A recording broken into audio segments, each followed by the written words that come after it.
11월 19일 상영을 시작한 지옥. 공개 24시간 만에 전 세계 드라마 1위를 휩쓸고 오징어 게임 기록을 넘어서고 있습니다. 로튼 토마토 평점은 평론가 지수 100%, 관중 지수 81%로 현재까지는 오징어 게임과 비슷한 평가 점수를 기록하고 있습니다. 지금부터 지옥에 대한 리뷰를 시작하겠습니다. 스포일러와 결말 해석을 담고 있습니다. 지옥을 시청하지 않으신 분은 넷플릭스에서 지옥을 먼저 시청하시길 적극 권장드립니다. 지옥은 드라마 시작부터 끝까지 괴생물체가 나타나 사람들을 무참하게 폭력을 행사하며 살해합니다. 이를 새진리회에서는 시연이라고 표현하죠. 감독은 이때 의도적으로 괴물을 3명 등장시킴으로써 집단 린치를 표현코자 했다고 합니다. 이 괴물들은 총기가 통하지 않으며 불가항력적인 존재입니다. 극 초반 새진리회의 의장 정진수는 공포에 질린 시민들에게 죄 지은 자들은 지옥행이 선고된 것이라며 설파하죠. 계시를 받은 사람은 탈출구가 없습니다. 예정된 시간 이전에 스스로 목숨을 끊은 사람들조차 영혼이 다시 소환되어 지옥으로 끌려가게 됩니다. 피할 수 없는 죄인이라는 낙인. 그것이 사회를 좀먹기 시작합니다. 길거리에서 장사를 하던 미혼모 박정자는 생일날 집에서 선고를 받게 됩니다. 여기서 이상한 점은 새진리회의 표현을 빌려 천사라고 칭하는 존재가 죽는 날을 알릴 뿐 죄명은 얘기하지 않는다는 점입니다. 새진리회는 박정자의 시연을 생중계하는 것을 30억에 거래하게 되고 정진수 의장은 박정자가 지옥에 가는 이유를 찾으려고 합니다. 정당성을 성립하고 새진리회의 교리가 옳다는 것을 증명하고 싶기 때문입니다. 결국 박정자의 지옥 시연은 전국에 생중계되고 새진리회는 신이 행하는 것은 인간의 죄를 벌하기 위함이다라는 프레임을 씌웁니다. 그녀의 죽음으로 인해 처음엔 새진리회가 그저 사이비라고 말도 안 된다며 믿지 않던 대한민국 국민의 과반수를 새진리회 신도로 만들게 됩니다. 인간은 더 정의로워야 한다라면서 말이죠. 정작 정진수 본인도 20년 전에 고지를 받습니다. 아무런 죄가 없는 상황인데도 말입니다. 신이 어떤 이유로 이런 일들을 벌이는지 본인조차 알지 못하지만 죽음이라는 공포 앞에서 자신이 더 바르게 살 수 있었다며 그 끔찍한 공포가 세상을 더 정의롭게 만들 거라 믿고 있습니다. 여기서 알 수 있듯 천사, 사자, 시연이라는 단어를 언급한 것도 죄인이라는 프레임을 씌운 것도 정진수 의장입니다. 천사는 자신을 천사라 한 적도 없고 괴물이 지옥의 사자라고 한 적도 없으며 그저 지옥에 간다는 단어만 언급했을 뿐입니다. 그는 교리가 옳다는 걸 보여주기 위해 스스로 살인이라는 범죄를 저지릅니다. 극중 형사 진경훈의 아내는 살인을 당하게 되고 살인을 저지른 살해범은 마약에 취해 있었으며 심신미약으로 징역 10년형을 선고받았으나 6년만 복역한 뒤 다시 세상으로 나와 잘 살고 있습니다.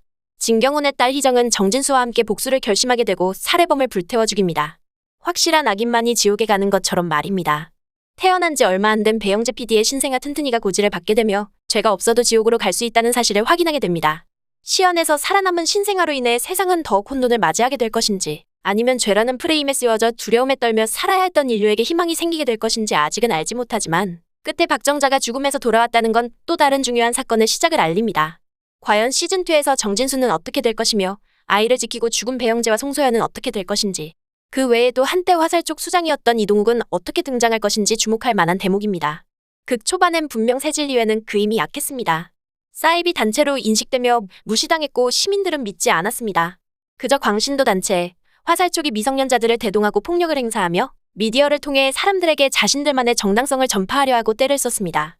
현대사회는 중세시대처럼 신에게 의지하는 신의 말이 절대적인 시대가 아니었고 인간의 이성과 경험이 만들어낸 법을 통해 옳고 그름을 판단하며 죄를 지은 사람을 처벌할 수 있다는 근거를 확립한 시대였고 자율성에 기반한 사회였습니다. 하지만 박정자의 시연이 전국에 생중계되고 신에 대한 믿음과 공포가 생겨나게 되면서 새로운 세상을 맞이하게 됩니다. 결국 4년 뒤 새진리회는 전 세계 50% 인구를 신자로 확보하게 되며 큰 영향세를 가지게 됩니다. 화살 쪽은 더 조직적으로 변모하게 되고 음지에서 폭력과 살인을 행사하며 새진리회의 정당성 확보와 권리를 위해 범죄를 저지르고 사실을 은폐하여 군중의 공포심을 더욱 배가하게 만듭니다. 시민들은 자율성을 잃고 자신들의 정당한 권리를 주장할 수 없게 되며 소극적으로 변하게 됩니다.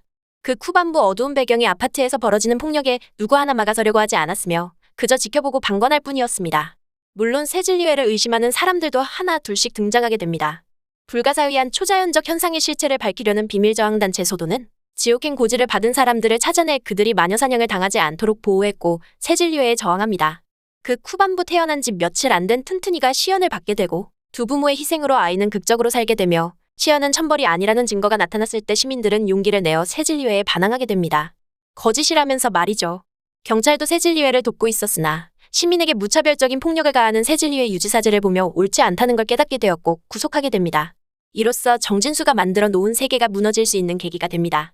극중엔 매력적인 배우들이 등장합니다. 연기파 배우 유아인이 맡은 정진수 의장은 본인만의 광기 어린 믿음을 세상에 전파하여 사람들을 현혹시키고 긴장감을 고조시킵니다. 김현주가 맡은 민혜진 변호사는 혼돈에 빠진 세상을 지키려 고군분투하고 세상을 구하기 위해 소도라는 단체를 만들어 정진수와는 대립하는 입장입니다. 그 후반부에는 거친 액션씬까지 소화하며 극을 이끌어 나가는 캐릭터입니다. 양익준이 맡은 진경훈 형사와 박정민이 맡은 배영재 PD, 그의 아내 송소연은 가족의 비극을 경험하게 되고 동시에 가족애를 대표하는 캐릭터로 열연합니다.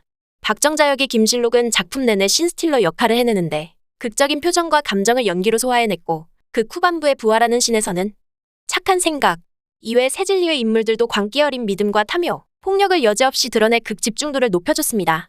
연상호 감독이 배역에 정말 신중을 기했다는 생각을 하게 됩니다. 확실히 오징어 게임과는 다른 색깔을 가지고 있는 작품임이 분명합니다.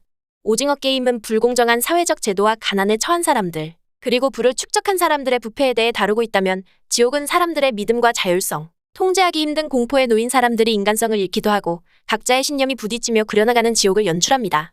또 지옥은 수많은 철학적 의미를 담고 있습니다. 과연 신이 존재하는가? 인간은 신에게 심판받아야 하는 존재인가? 종교가 가지는 의미를 무엇이고 과연 정의는 무엇인가? 통제할 수 없는 초자연적인 현상에 놓인 인류는 과연 어떻게 행동해야 할 것인가? 세상에 퍼져있는 미디어가 이러한 지옥을 만들어낸 것은 아닌가? 저는 지옥을 보면서 CG 연출이 아주 조금 부자연스럽지 않았나 생각했는데 여러분들의 생각은 어떤가요? 댓글로 남겨주시면 함께 얘기하며 좀 더 작품에 대한 여운을 즐길 수 있을 것이라 생각됩니다. 시즌2를 기다리면서 지옥 리뷰를 마칩니다. 감사합니다. 구독과 좋아요는 채널에 큰 힘이 됩니다. 다음엔 좀 더 유익한 영상으로 여러분을 찾아뵙겠습니다.